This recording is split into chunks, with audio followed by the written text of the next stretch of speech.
In this video, I'm going to show you how to power duplicate in Affinity. Now, the first thing you have to do, of course, you must have an open document here, and then it's up to you whatever you want to create. I'm just going to give you a few examples over here to see what this is actually about. So I'm going to go ahead and click on this tool over here, which is the pen tool, and I'm first going to just create a line, okay? So I'm just going to drag like this, and this is now just a straight line.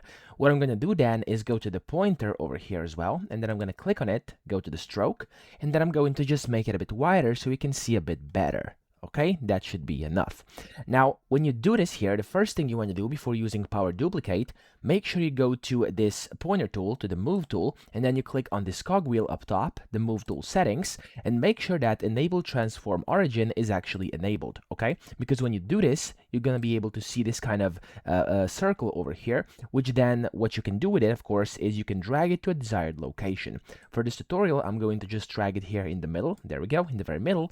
And then now, watch what I'm gonna do. You want to click Enter on your keyboard. So in case you are in Windows, click on Enter on your keyboard, and it's going to pop up this Move/Duplicate window. Now you can click on Duplicate down here at the very bottom, and this is where this Power Duplicate comes in very, very handy, because you can go ahead and select the rotation you want to have and the amount or number of copies. So if I do, like, for example, let's just do like 20 or 20 copies, okay? So just a random number for now, and then you go to the rotation tab up here and you just type in a random degree. So let's do like 120, and if I click on anywhere else, as you can see, this has generated 3 of these right now at 120, okay? So it basically kind of is going to generate a circle eventually. But if you want these to have like some spacing in between them, what you can do is you could just go here and type in, like, for example, 30, and then you could go to the rotation, type in 360, which is of course a full circle, so 360 degrees, divided by the amount of copies, and if I do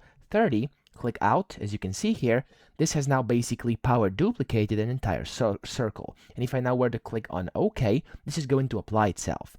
Now here, of course, right now, there is 30 of these, as you can see. So if I go to, like, I don't know, maybe like 24 or something, and if I change this, as you can see, it's going to kind of look like this. And that is because, again, I would have to go 360 divided by 24, and then this is going to correct itself, and now they are a bit less clenched in there, okay? So there's a bit more spacing in between them right now. Of course, you could do this however you want and use this and utilize this to your own advantage, okay? Then when you press OK, as you can see here, you now have kind of power duplicated. So that's the first thing you can do. But of course, you're not limited to just lines. So if I just go ahead and delete all this, if you go to this pen tool, and if I just draw in a completely random object, which looks, for example, like this over here, okay? So let's say this is now something I want to create. Let me just lower this width. There we go. And then I'm going to go to this Move tool, and again, make sure Enable Transform Origin is on, and I'm going to move this to the down a bit, okay? So I'm going to move this, actually, let's do over here, which is kind of in the middle of my page over here. I can do the exact same thing, press the Enter on my keyboard, type in the amount of number of copies I want. So let's do like 20 right now.